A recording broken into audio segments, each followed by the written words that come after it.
So now let's talk about the polyfit function in the NumPy package, which basically fits a polynomial function to our data. So in order to do so, I simply type np.polyfit because I want to fit a polynomial function.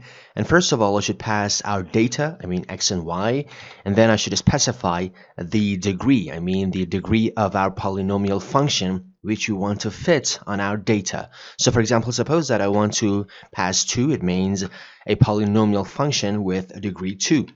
And if I store the results in a variable, let's say called coef, because the polyfit returns the coefficients of that polynomial function with a degree 2.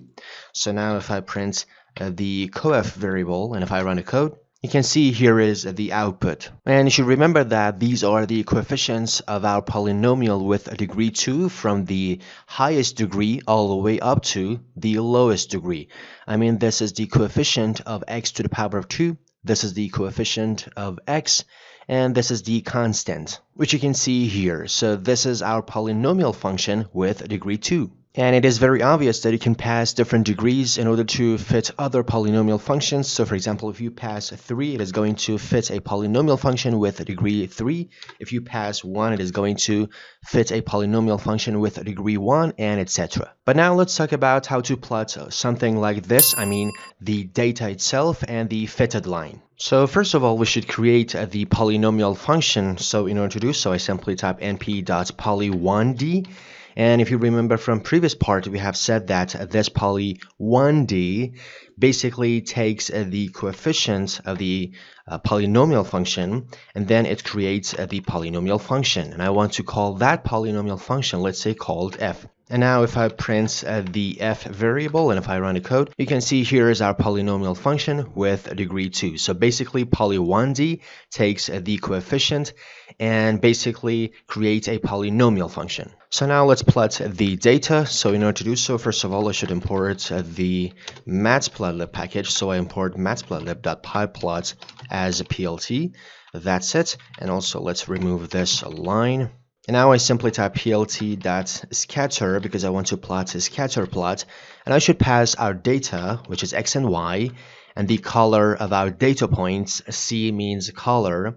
The color of our data points is going to be, for example, black.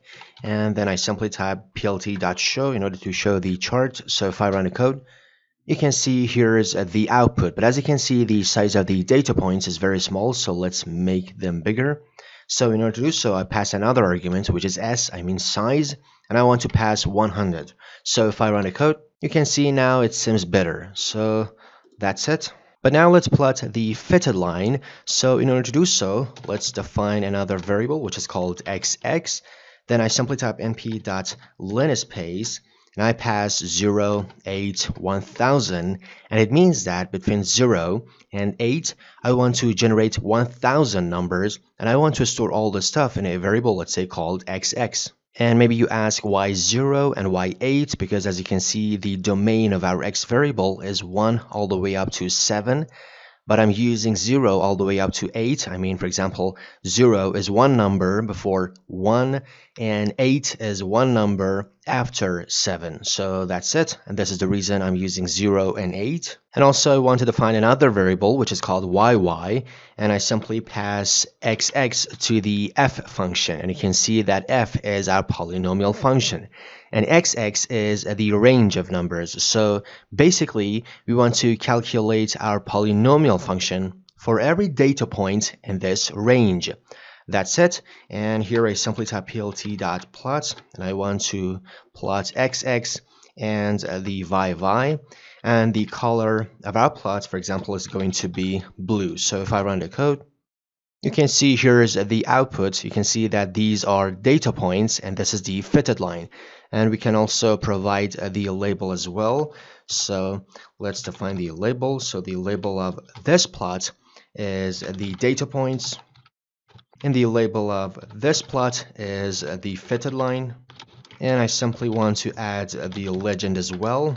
So if I run the code, you can see now the chart is more beautiful. And again, remember that you can pass other degrees for the polynomial function as well. For example, if you pass 1 and if you run the code, you can see now we have fitted a polynomial function with degree 1, a line.